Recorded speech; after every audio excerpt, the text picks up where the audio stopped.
Hello. हाय। नमस्कार मेरे प्यारे साथियों, मैं विश्वेंद्र फौजदार आप सभी का आपके अपने यूट्यूब चैनल BS40 में एक बार फिर से हार्दिक स्वागत करता हूं।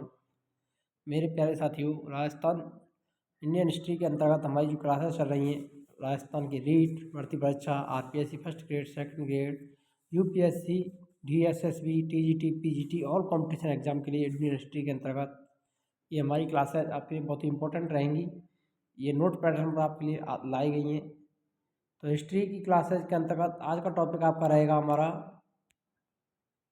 मगध का उत्कर्ष। यहाँ पर हम पढ़ने वाले हैं। इसमें 8 वंश, हर्यक वंश, शिशुनाग, नंदवंश, मौर्य वंश, शिशुनाग, कंडक और गुप्त वंश, ये वंश पढ़े जाएंगे। और आज हम कवर करेंगे आपके हर्यक वंश, शिशुनाग वंश और नंदवंश को। इनको यहाँ पर कवर करेंगे। बहुत ही कॉन्सेप्ट के साथ साथ प्लस जी के ट्रिक भी आपको यहाँ पर देखने को मिलेंगी। बहुत ही ईजी ट्रिक है। Hi sir, no more sugar, keep going. इस ट्रिक के जरिए आप आसानी से इन वंशों को भी देख सकते हैं। हर्यक वंश हाय से, सर से शिशुनाग, नो से नंदवंश, मोर से मौर्य वंश, शुगर से शुंगवंश, कीप से कंडक वंश और गोइंग से गुप्त वंश। इस प्रकार से आसानी से आपको इस प्रकार की ट्रिकें आपको देखने को मिलने वाली हैं। यहाँ पर देखिए, शुरुआत करते हैं क्लास की। पहले देख लेते हैं मगध के उत्कर्ष की। मगध 600 BC से 500 BC, ये देखिए 6वीं सेंचुरी में सर्वाइव की बात करें। 16 महान जनपदों का उल्लेख मिलता है, जिनमें महाजनपद, राजधानी और वर्तमान क्षेत्र दे रखे हैं। अंग जनपद की राजधानी चंपा, भागलपुर, मुंगेर। मगध की राजधानी गिरिराज, राजगृह, पटना, गया और शाहाबाद। तो हम पढ़ेंगे यहाँ पर मगध को, हमारा जो महत्वपूर्ण महान जनपद था उसमें। इसके अलावा इन सभी महान जनपदों को भी यहाँ पर एक बार देख लेते हैं सभी को। काशी की बात करें, वाराणसी राजधानी, वर्तमान क्षेत्र में वाराणसी। कौशल की श्रावस्ती, फैजाबाद, गोंडा व बहराइच, बज्जी, विदेह और मिथिला राजधानी। वैशाली उत्तर प्रदेश के बिहार जिले। मल्ल, कुशीनगर राजधानी। हमेशा राजधानियाँ अधिकांशतः पूछी जाती हैं, परंतु क्षेत्रों को भी ध्यान रखना है। देवरिया, कुशीनगर। चेरी, शक्तिमती, बुंदेलखंड में। बस, कौशाम्बी, इलाहाबाद और मिर्जापुर। कुरु, इंद्रप्रस्थ, हरियाणा। कुरु, इंद्रप्रस्थ, हरियाणा। पांचाल, पांचाल अधिक्षेत्र व दक्षिण पांचाल, काम्पिल। उत्तर पश्चिमी उत्तर प्रदेश का क्षेत्र। मदस्य की विराटनगर, अलवर, भरतपुर, जयपुर के आसपास के क्षेत्र। सूरसैन, मथुरा, ब्रजमंडल क्षेत्र। असमक, पोटनी या पोटली, नर्मदा गोदावरी नदियों के। अवंती, उत्तरी अवंती, उज्जैनी, दक्षिणी अवंती, महेशमती, मालवा। गंधार, तक्षशिला, अफगानिस्तान का पूर्वी भाग। कम्बोज, आटक, पाकिस्तान का हजारा जिला। सभी महाजनपद शक्ति और सत्ता के लिए संघर्ष करते रहे। अवंती पहला, दूसरा वंश, कौशल और मगध चौथा। महत्वपूर्णता, इनमें अगले 100 साल तक राजनीतिक आधिपत्य के लिए संघर्ष होता रहा, जिसमें मगध महाजनपद सबसे शक्तिशाली महाजनपद के रूप में उभर करके सामने आया था। अवंती, वंश, कौशल और मगध में, तो मगध में सबसे अधिक शक्तिशाली बना।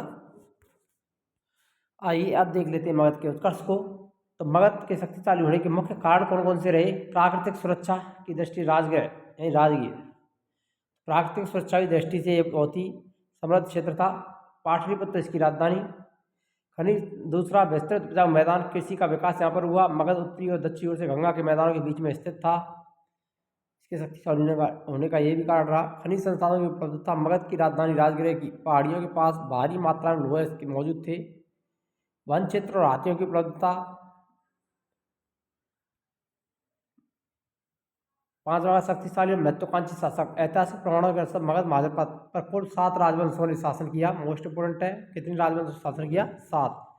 तो ये ट्रिक हमने आपको, hi sir, no more sugar, keep going, तो ये बता ही दिया था। हर्यक, शिशुनाग, नो नंदवंश, मोर से मौर्य वंश, शुगर से शुंग वंश, कीप से कंडक वंश और गोइंग से गुप्त वंश। बहुत ही ईजी ट्रिक है, इसको ध्यान रखना। Hi sir, no more sugar, keep going. Note, आध्यात्मिक ग्रंथों जैसे महाभारत में हमें यह जानकारी मिलती है कि मगध पर सबसे पहले भरद्रथ वंश का शासन था। इसके संस्थापक भरद्रथ थे। इस वंश का सबसे प्रतापी शासक जरासंध था, परंतु इसका कोई ऐतिहासिक प्रमाण नहीं मिलता। मगध के राजवंशों में सबसे पहले देखेंगे हम हर्यक वंश को। 544 ईसा पूर्व से 412 ईसा पूर्व। इसके 4 शासक, बिम्बिसार, अजातशत्रु, उदयन, नागदशक। इसकी ट्रिक है, हर एक बाऊ नाग है। हर एक बाऊ नाग है। हर एक बाऊ नाग है। बिम्बिसार, अजातशत्रु, उदयन और नागदशक।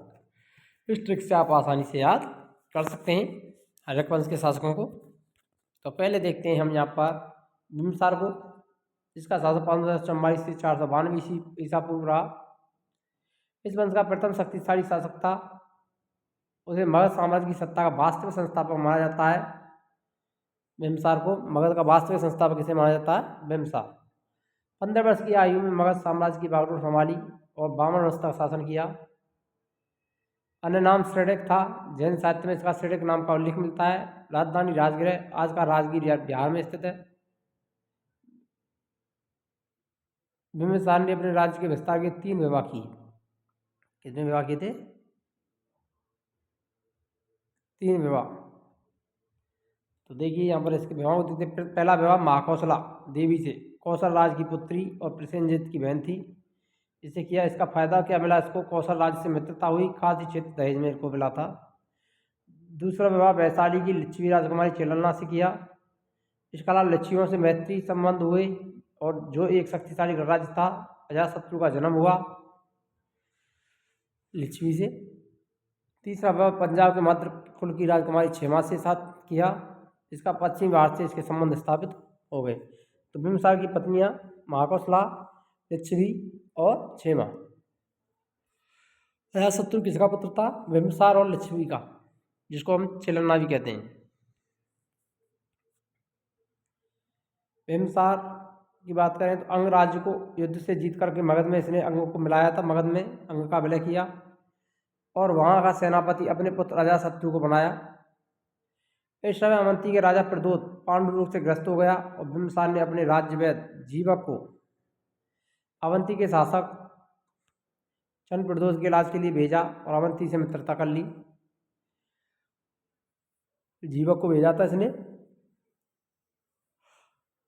बिंबिसार और अजातशत्रु, तो अजातशत्रु ने बिंबिसार की हत्या कर दी। सत्ता की लालसा के कारण अजातशत्रु ने बिंबिसार को कैद किया और भूखा रख करके उसको मरवा दिया और अजातशत्रु 492 ईसा पूर्व मगध की गद्दी पर बैठ जाता है। अब आता है दूसरा शासक अजातशत्रु। बिंबिसार की हत्या के पश्चात अजातशत्रु ने अपना शासन प्रारंभ किया। इसे पितृहंता कहते हैं। हर्यक वंश का पितृहंता शासक किसे कहा जाता है? अजातशत्रु को। अजातशत्रु का अर्थ शत्रुओं का नाश करने वाला होता है। अजातशत्रु जैन मत धर्म का अनुयायी था। अजातशत्रु का युद्ध कौशल के राजा प्रसेनजित से हुआ, जिसने प्रसेनजित पराजित हुआ और प्रसेनजित ने अपनी पुत्री बाजीरा का विवाह अजातशत्रु से किया। मोस्ट इंपोर्टेंट है, अजातशत्रु की पत्नी का नाम क्या था? बाजीरा। और बाजीरा किसकी पुत्री थी? प्रसेनजित की। अजातशत्रु वैशाली के लिच्छवियों से युद्ध हुआ। इस युद्ध में अजातशत्रु ने रथमूसर और मासलाकंटक नामक हथियारों का प्रयोग किया। मासलाकंटक और रथमूसल का इसने प्रयोग यहाँ पर किया था लिच्छवियों के विरुद्ध। और ये किसका पुत्र था? ये हमने आपको पहले बता दिया, लिच्छवी राजकुमारी चेलन्ना का और बिंबिसार का पुत्र था। इसके समय प्रथम बौद्ध संगति का आयोजन राजगृह के सप्तपदी गुफा में हुआ। मोस्ट इंपोर्टेंट है, प्रथम बौद्ध संगति किसके समय हुई थी? तो ये अजातशत्रु के समय हुई थी। हमने आपको बता भी रखे हैं, अकाक, अजातशत्रु, कालाशोक, अशोक और कनिष्क के समय 4 बौद्ध संगतियाँ हुई थी। इसमें पहली जो बौद्ध संगति हुई थी वो अजातशत्रु के समय हुई थी, राजगृह सप्तपदी गुफा में। पाटलिपुत्र, बाद में पाटलिपुत्र को बसाया और मगध की भविष्य की राजधानी बनाया। तो पाटलिपुत्र को किसने बसाया था? अजातशत्रु ने। अजातशत्रु का उपनाम कुड़िक था और अजातशत्रु की हत्या उसके पुत्र उदयन ने की थी। अजातशत्रु ने 32 वर्ष तक मगध पर शासन किया और इसके पुत्र उदयन ने इसकी हत्या कर दी। ध्यान रखना, पितृहंता वंश रहा है। अजातशत्रु ने बिंबिसार को मारा, अजातशत्रु को उसके पुत्र उदयन ने मार दिया और इसके बाद उदयन शासक बन जाता है 460 ईसा पूर्व से 444 ईसा पूर्व।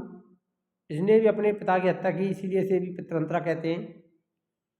पाटलिपुत्र को मगध की नई राजधानी बनाया और गंगा के किनारे स्थित रणनीतिक दृष्टि से उत्तम। मोस्ट इंपोर्टेंट, पाटलिपुत्र को अपनी राजधानी किसने बनाया था? नई। तो उदयन ने पाटलिपुत्र को अपनी नई राजधानी बनाया था मगध साम्राज्य की। नागदशक,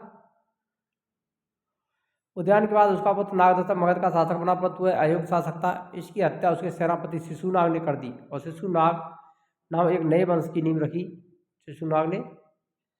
इसकी हत्या की थी नागदशक की। तो ये हमने चारों पढ़ी ली, बिंबिसार, अजातशत्रु, उदयन और नागदशक। हर एक बाहु नाग है। अब आगे बढ़ते हैं हम शिशुनाग वंश पर, जिसका सब शासनकाल 412 ईसा पूर्व से 394 ईसा पूर्व रहा। इसने अवंती व वत्स राज्य पर अधिकार कर लिया और उन्हें अपने साम्राज्य में मिला लिया। शिशुनाग द्वारा अवंती और वत्स पर हमला के कारण क्या क्या रहे? राजनीतिक प्रतिस्पर्धा समाप्त करना, मगध साम्राज्य का विस्तार, अवंती से पुरानी दुश्मनी, राजमार्ग और व्यापारिक मार्गों पर नियंत्रण स्थापित करना।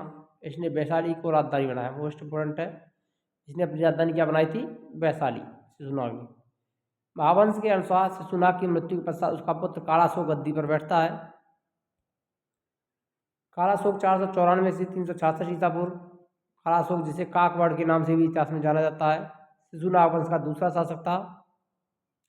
काकवड़ का अर्थ है कौवा और रंग, अतः काकवड़ का मतलब जिसका रंग कोए जैसा काला होता है। कालाशोक ने वैशाली के स्थान पर पाटलिपुत्र को अपनी राजधानी बनाया। मोस्ट इम्पोर्टेंट है, पाटलिपुत्र इसने अपनी राजधानी स्थापित की। दूसरी बौद्ध संधि का आयोजन भी इसी के शासनकाल में हुआ, 383 ईसा पूर्व में वैशाली में हुआ था। कालाशोक ने 28 वर्ष तक शासन किया। महाबोधि वंश के अनुसार कालाशोक के 10 पुत्र थे, जिन्होंने 22 वर्षों तक शासन किया। इसकी हत्या की बात करें तो हर्षवर्धन के अनुसार काकवड़ को पाटलिपुत्र में घूमते समय महाप्रथम द्वारा हत्या कर दी गई। इसके बाद इस वंश के अंतिम शासक नंदीवर्धन की महाप्रथम नंद ने हरा दिया और नंद वंश की स्थापना कर दी। अब बात करते हैं नंद वंश की, जो 354 ईसा पूर्व से 324 ईसा पूर्व। महापद्म नंद, पौराणिक ग्रंथों में इस वंश के संस्थापक महापद्म नंद को इस शूद्र बताया जाता है। मोस्ट इम्पोर्टेंट है, महापद्म नंद को क्या बताया जाता है? शूद्र। इसने कालिंजर जीतकर एक राठ की उपाधि धारण की। महापद्म नंद को भार्गव अर्थात दूसरे परशुराम का अवतार भी कहा जाता है। महापद्म नंद ने सर्व छत्रांग की उपाधि धारण की, जिसका अर्थ है क्षत्रियों का नाश करने वाला। महापद्म नंद के 8 पुत्र थे। घनानंद भी इसका पुत्र था, जो कि नंद वंश का अंतिम शासक था। घनानंद, यह नंद वंश का अंतिम शासक घनानंद था। यह सिकंदर के समकालीन 326 ईसा पूर्व में सिकंदर ने पश्चिमोत्तर भारत पर आक्रमण किया। मोस्ट इम्पोर्टेंट है, मगध का कौन सा शासक सिकंदर के समकालीन था? तो वो था घनानंद। इसने अपने दरबार में चाणक्य सिकंदर के आक्रमण को रोकने का प्रस्ताव लेकर आया, लेकिन घनानंद ने चाणक्य का अपमान किया, जिससे चाणक्य ने बदला लेने और नंदवंश को समाप्त करने की प्रतिज्ञा कर ली। चाणक्य ने अपने प्रिय से चंद्रगुप्त मौर्य को प्रशिक्षित किया, उसके सहयोग से घनानंद को पराजित कर मौर्य वंश की स्थापना कर दी। अब हम पढ़ेंगे इसके बाद में मौर्य वंश को अगली श्रेणियों में। अगर आपको वीडियो अच्छी लगी हो तो वीडियो लाइक करें, शेयर करें और चैनल पर नए हो तो चैनल को सब्सक्राइब करना ना भूलें। मिलते हैं नेक्स्ट वीडियो में नए टॉपिक के साथ में, तब तक के लिए जय हिंद, राधे राधे, जय श्री कृष्ण।